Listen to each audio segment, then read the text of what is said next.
Start. शाळेत असल्यापासूनच मला 15 ऑगस्टला होणारी भाषणे ऐकण्याचे भाग्य लाभले आहे.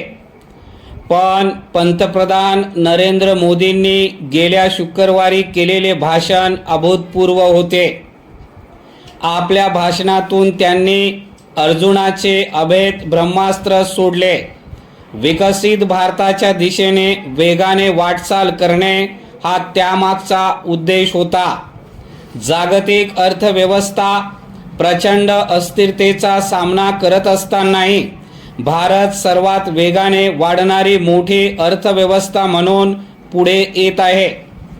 पंतप्रधानांच्या भाषणाचा आवाका तर मोठा होताच, पण त्याची व्याप्तीही प्रचंड होती.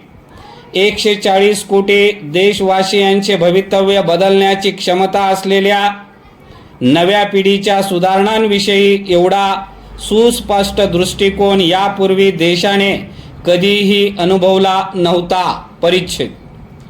डिजिटल इंडियाचेच उदाहरण घेऊया. आज जगातील जवळपास निम्मे तत्काल होणारे आर्थिक व्यवहार UPIच्या माध्यमातून होतात. भारतात तयार करण्यात आलेली पहिली चिपही या वर्षाअखेरीस उपलब्ध होईल. यावरून जागतिक डिजिटल अर्थव्यवस्थेतील भारताचे स्थान अधोरेखित होते. देशाचे भवितव्य सेमीकंडक्टरवर अवलंबून असण्याच्या आजच्या काळात ही प्रगती डिजिटल स्वराज्यापेक्षा कमी नाही. महत्त्वाच्या तंत्रज्ञानावर भारताने मिळवलेली पकड वाखाणण्याजोगी आहे. ऊर्जेतील स्वावलंबित्व हे प्रदीर्घ काळ भारतापुढील आव्हान ठरले होते. काही क्षेत्रही आपल्या आवाक्याच्या पलीकडचीच आहेत असे अनेक दशके गृहीत धरले गेले. परिणामी आयातीवरील अवलंबित्व वाढत गेले. नरेंद्र मोदीच्या पंतप्रधानपदाच्या कार्यकाळात विशेष आर्थिक क्षेत्रातील अशा निषिद्ध क्षेत्रांची संख्या 99% कमी झाली. 10 लाख चौरस किलोमीटर क्षेत्र संशोधन आणि उत्पादनासाठी खुले करण्यात आले. ओपन एकरेज लायसन्सिंग पॉलिसीची ही जोड मिळाल्यामुळे भारतीय उद्योगांनाही परदेशातील मोठ्या उद्योगाप्रमाणे संधी उपलब्ध झाली आहेत. आपले खनिज तेलाचे साठे आता वापरण्याविना पडून राहणार नाहीत, तर त्याचा राष्ट्राच्या उत्थानासाठी उपयोग करून घेतला जाईल. लाल किल्ल्यावरून ज्यांची घोषणा करण्यात आली त्या नॅशनल डीप वॉटर एक्सप्लोरेशन मिशनमुळे बंगालच्या उपसागरात आणि अरबी समुद्रात एक महत्त्वाकांक्षी आघाडी उघडण्यात येणार आहे.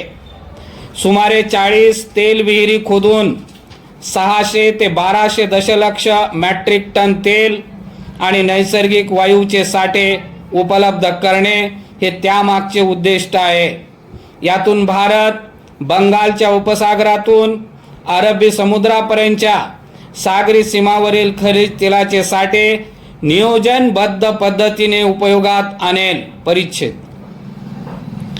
हा उपक्रम 2032 पर्यंत देशांतर्गत तेल आणि वायू उत्पादन तिप्पट करून ते 85 दशलक्ष टनांपर्यंत पोहोचू शकेल आणि राष्ट्रीय साठा दुप्पट करून 1 ते 2 अब्ज टनांपर्यंत पोहोचू शकेल अशा व्यापक आराखड्याचा भाग आहे.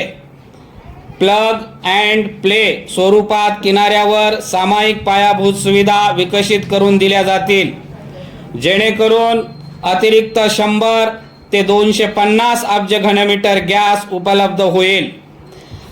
स्थगित असलेल्या संशोधन प्रकल्पासाठी या उपायांमुळे निधी उपलब्ध होईल.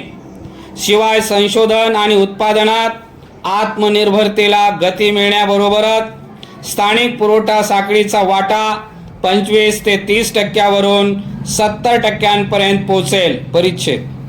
स्वातंत्र्य उत्तर भारतातील हा सर्वात व्यापक फेरबदल आहे. त्याचवेळी भारत ऊर्जा संक्रमणात जागतिक नेता म्हणून उदयास आला आहे.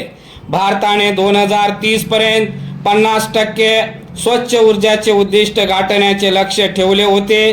ते आत्ताच म्हणजे 2025 मध्येच पूर्ण झाले आहेत.